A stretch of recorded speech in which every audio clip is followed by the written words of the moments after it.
Mu nyanja nini ya Atlantique ikora ku gihugu cya Brazil hari ikirwa gito cyane gifite amateka n'amabanga akomeye atuma kiba kimwe mu hantu hateye ubwoba ku isi. Iyo urebye iki kirwa uri kure uba ubona gisa neza cyane, gifite ibiti byiza byinshi, kikaba rwose gikikijwe n'inyanja. Ariko kuhagera ni kirazira kuko hari sekibi. Muri make hari akaga gakomeye cyane. Icyo ni ikirwa cyitwa Snake Island cyangwa ikirwa cy'inzoka. Nitwa Ngendemana Daniel muri Isanga.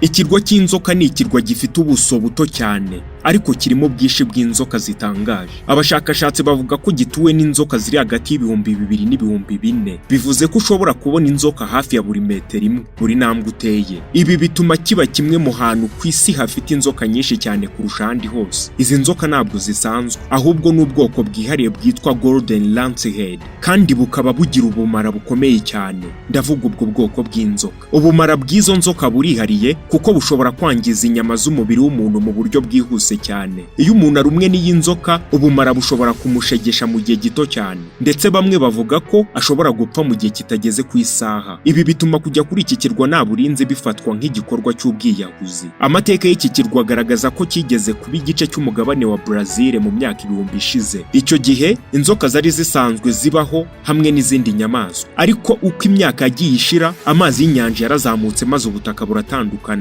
Iki kirwa kitagisigara cyonyine. Izo nzoka zasigaye zifungiye kuri icyo kirwa ku buryo nta hantu zanyura uretse inyanja ya Atlantique ihakikije, kubera ko nta bantu bakiriho ndetse nta n'inyamaswa nyinshi zigihari. Izo nzoka zatangiye kororoka cyane. Ibyo byatumye umubare wazo wiyongera ku buryo bukabije. Nyuma nibwo ikibazo cyavutse, zitangira kubura ibyo zirya. Icyo gihe zatangiye guhindura uburyo zibaho, zitangira kurya inyoni zinyura kuri icyo kirwa. Kugira ngo zibashe gufata izo nyoni, byarangiye izo nzoka zizi imitwe, zakujije ubumara bwazo ku buryo buhambaye, ku buryo ziburasa bukihuta bukabasha kugera ku nyoni vuba cyane. Iyo nyoni mbere y'uko igira amahirwe yo guhunga, ubumara buba bwarangije kuyifata. Uyu mwihariko watumye Golden Lancehead iba zimwe mu nzoka zifite ubumara bukomeye cyane ku isi. Ibi byatumye iki kirwa gifatwa nk'ahantu hateye ubwoba ku muntu. Kubera iyo mpamvu, leta ya Brazil yafashe icyemezo cyo kubuza abantu bose kujyayo, uretse abashakashatsi bake cyane ndetse n'abasirikare bo kubarinda. Ubusanzwe nta muntu wemerewe gukandagira kuri kiriya kirwa kuko bishobora kwita bimukira mu kaga gakomeye. Nubwo abantu batemererwa kujyayo, hari inkuru zivugwa ku bantu bagerageje kuhagera, ariko muzi byababayeho. Reka mbibabwire. Hari inkuru y'umurobyi bivugwa ko yigeze kwegera iki kirwa maze inzoka ziramurya, ubwato nibwo bwasigaye bubara inkuru.